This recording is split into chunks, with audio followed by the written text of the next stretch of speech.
Hi, I'm Mary, and today I want to share a story about how my life with my husband, Aaron, took an unexpected turn that changed everything. Our lives were pretty simple. We both worked from home, enjoying the peace and routine we had built together. It was just the two of us until one day, Aaron's sister, Karen, showed up unannounced with her daughter, Teresa. It wasn't the first time Karen had dropped Teresa off for a few hours, but this time marked the beginning of a new chaotic chapter in our lives. Hey, I'm really caught up with some things. Can Teresa stay with you today? Karen asked, her voice rushed as she barely waited for a response. She practically pushed the stroller into our living room. At first, it was just a few hours here and there, and we didn't mind. Teresa was a delight, her laughter filling our home with a warmth we hadn't realized was missing. But soon, Karen's visits became more frequent, and her stays longer, often without any prior notice. One evening, as Aaron and I were in the middle of a project deadline, Karen called. "I need to leave Teresa with you for a couple of days. I'm heading out of town for an emergency," she said, sounding desperate. "But Karen, we have a huge presentation tomorrow. We really can't." I started to protest, but she had already hung up. An hour later, Teresa was on our doorstep, sleeping peacefully in her carrier, unaware of the inconvenience her mother had just created. As days turned into weeks, Aaron's patience began to wear thin. "We can't keep adjusting our lives like this. It's not fair to us or to Teresa," he vented one night as we tried to rework our schedules yet again to accommodate another one of Karen's last-minute drop-offs. I know. Let's sit down with Karen this weekend and set some hard rules. She needs to understand that we have our own lives," I suggested, hoping we could bring some order to the chaos. That weekend, we sat down with Karen over coffee, trying to express our concerns. "We love Teresa, you know that, but we need more predictability. We can't keep functioning this way," Aaron explained, trying to keep his tone neutral. "Yeah, sure, I get it. I'll try to give you more heads up next time," Karen replied nonchalantly, brushing off the seriousness of our request. Despite our conversation, nothing changed. Karen's promises to plan better were empty, and Teresa's surprise stays continued, straining not just our schedules but our marriage too. Every time Karen called, my heart sank, knowing the disruption each call brought with it. Our story was turning into a cycle of frustration and makeshift solutions as Aaron and I struggled to balance our unexpected role as part-time parents with our professional responsibilities. But through it all, our bond with Teresa only grew stronger. Her presence was a silver lining in the storm that had become our daily lives. As the weeks turned into months, I realized that despite the challenges, Teresa had become a part of our family in a way we never expected. But little did we know, the real storm was yet to come, one that would test us in ways we couldn't imagine. We were wrapping up at a conference when my phone exploded with notifications, frantic texts from our neighbor, and several missed calls from an unknown number. My stomach sank as I stepped outside to call back. "You need to come home now. There's a serious situation with Teresa." Our neighbor's voice trembled through the phone. Aaron and I rushed home, our minds racing with worst-case scenarios. As we pulled up, our usually quiet street looked like a scene from a drama show, with police cars and a social services vehicle parked outside our house. My heart dropped. "What's going on?" "We're Teresa's aunt and uncle," Aaron said as we approached the officer in charge. "We received a call about a child left unattended. Can you explain why the child was alone?" The officer questioned sternly. Before we could answer, Karen burst through the crowd, her face a mix of panic and anger. "This is all a misunderstanding. I just left her for a little bit. They're always home." "Karen, what were you thinking? We were at a conference. We told you," I said, trying to keep my voice steady despite the anger bubbling inside. The social worker stepped forward, her expression serious. "We need to sort this out properly. It's clear there's been neglect." "No, you don't understand. Teresa is not our child." "We didn't even know Karen was going to drop her off today," Aaron interjected, his voice firm. The social worker took notes while the police talked amongst themselves.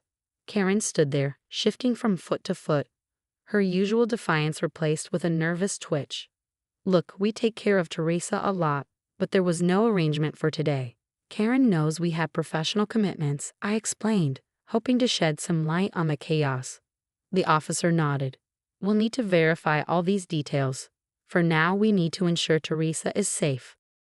As they spoke, I couldn't help but I glanced over at Teresa, who was being held by another officer. Her small face was filled with confusion and fear, and my heart ached to see her like that, caught in the middle of an adult mess. After hours of discussions and calls, the immediate crisis was diffused. The officers and social worker eventually left, but not before making it clear that a follow-up visit was on the horizon. Karen apologized half-heartedly before leaving, but the damage was done. I can't believe she just left Teresa like that. What if something had happened? Aaron said, his face etched with worry after everyone had gone. We need to do something, Aaron. We can't let this happen again. Teresa could have been seriously hurt. I replied, my mind racing with the implications of the day's events. Yeah, we need legal advice. We have to protect Teresa, and frankly, ourselves too. This can't go on, Aaron agreed, his usual calm demeanor replaced by a resolve I hadn't seen before. As we settled back into the quiet of our home, the events of the day replayed in my mind. It was clear that our informal arrangement with Karen had to end. For Teresa's sake, and for our peace of mind, we needed a solid plan, one that would ensure her safety and our legal protection. But as I watched Teresa sleeping peacefully in her temporary crib, unaware of the turmoil around her, I knew this was just the beginning of a long and complicated journey. We need to talk about Teresa's future, Aaron said as we met with a family lawyer the following week. We're considering foster care or even adoption if that's what's best for her. The lawyer nodded as she sorted through some papers. Given the circumstances, fostering is a viable option, but you'll need to start the process formally. There's a lot involved: home visits, background checks, and several court dates. Whatever it takes, I replied, determination settling in. The thought of Teresa being anywhere but safe was unbearable. Meanwhile, Karen's visits dwindled as her own issues mounted. When she did show up, the tension was palpable. Why are you doing this? You're trying to take my daughter, Karen accused during one of her increasingly rare and heated visits. It's not about taking anyone. It's about what's best for Teresa. You're her mother, Karen, but you can't even tell us when you'll pick her up or drop her off. Aaron countered, frustration bleeding through his measured tone. I'm her mother. You think you can do this better than me? Karen's voice cracked, a mix of anger and despair. We are doing this because we have to, Karen. Someone has to be stable for Teresa, I added, hoping to soften the blow. The legal process was slow and grueling. Teresa became more and more attached to us, her routine with us providing a stark contrast to the sporadic appearances of her mother. Each court appearance, each home visit from social services felt like stepping onto a battlefield, fighting for the right to give Teresa a normal life. Mrs. and Mr. Smith, we've observed Teresa's interaction with both of you. It's clear she views you as her primary caregivers, the social worker noted during one visit, scribbling notes as Teresa played quietly at my feet. We just want what's best for her, Aaron explained, and I squeezed his hand, thankful for his unyielding support. As the court date approached to decide Teresa's future, Karen seemed to unravel further. You can't take her from me. I'll fight you, she warned over the phone one evening. We don't want to fight, Karen. We want Teresa to have a stable home. Why can't you see that this is bigger than any of us? I tried to reason with her, but it felt like talking to a wall. The day of the ruling, we sat in a courtroom, hands intertwined, the weight of the past months bearing down on us. Karen was there, looking worn and defeated.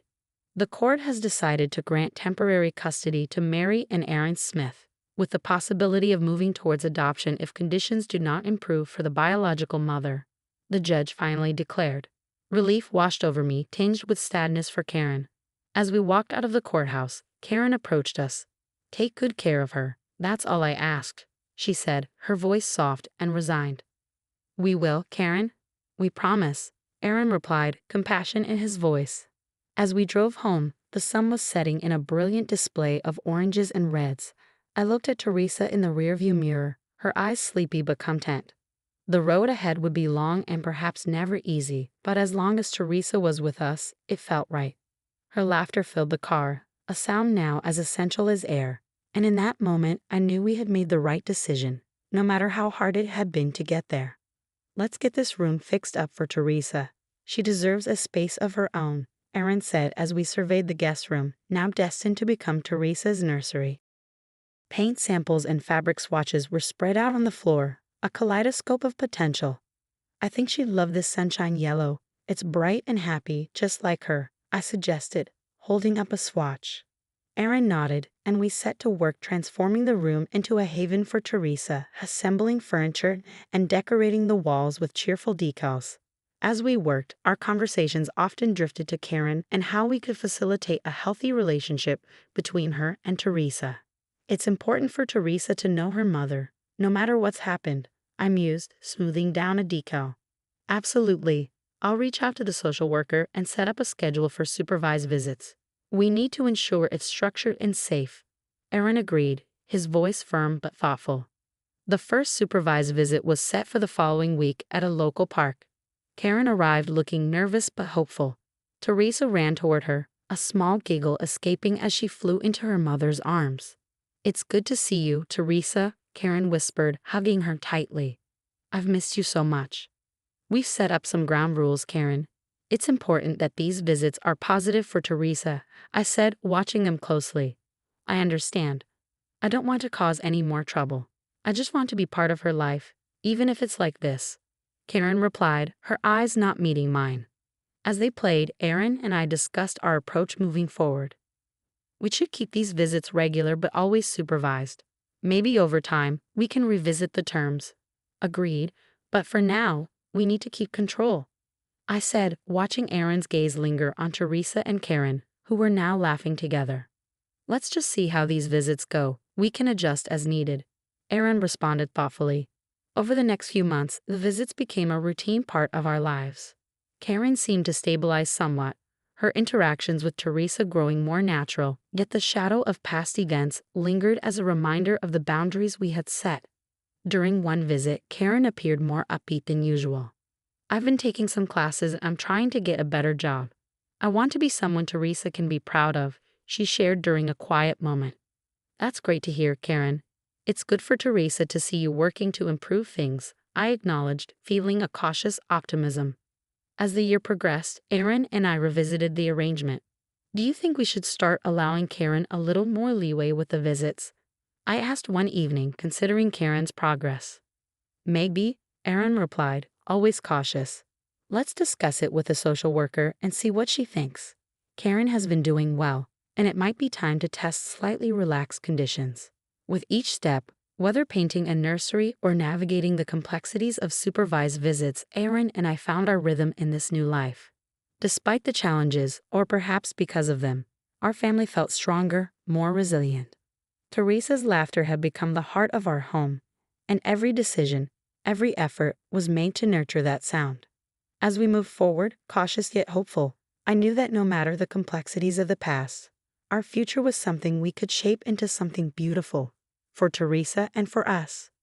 Can you believe how fast Teresa is growing up? She's reading already, Aaron marveled, watching Teresa curled up in a corner of her room, absorbed in a picture book. "It's amazing. She's like a little sponge, soaking up everything," I replied, my heart swelling with pride at her eagerness to learn. At one of our family barbecues, Karen arrived a bit early to help set up, a sign of how much she had changed over the years. "You know, Aaron, Mary, I can't thank you enough for what you've done for Teresa. Seeing her so happy and healthy, it means the world to me," Karen said, handing her a stack of plates to set on the table. "We're glad you're here too, Karen. It's been good for Teresa to have you in her life in a way that's healthy for everyone," Aaron said. "Hey Mom, look what I drew at school today." Teresa ran over, waving a colorful drawing of our family, including Karen. "That's beautiful, sweetie. You included everyone." I praised her, and she beamed with joy. "Yeah, I wanted it to have all the people I love," Teresa explained, pointing at each figure she had drawn. As the afternoon waned, Karen sat down next to me, watching Teresa play with her cousins. "She's really thriving with you. I've been going to therapy, really working on myself. It's not easy, but seeing Teresa like this helps a lot." "It sounds like you're really making progress, Karen. That's great to hear," I responded, genuinely happy for her efforts. "Yeah, I just wish I'd gotten help sooner, but I guess we all come to things in our own time," Karen reflected, her tone tinged with regret, but also hope. As Teresa's birthday approached, I felt a deep sense of fulfillment. Aaron and I had stepped into roles we never planned for, but now I couldn't imagine our lives any other way. We have formed a family, not just through blood, but through choice, love, and patience. Watching our little girl laugh, her life a tapestry of love and resilience, I knew we had done something truly wonderful. Now that our story has reached its conclusion, I have a thought-provoking question for you all. Do you think Karen should have been given a chance to be more involved in Teresa's life earlier, considering her efforts to improve herself? Or did Mary and Aaron make the right decision by waiting until she proved her stability?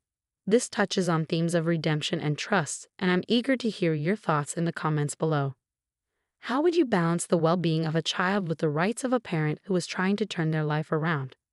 If you enjoyed this story and the discussion it sparked, please don't forget to like this video and subscribe to the channel for more content like this. Your engagement helps us keep these stories coming.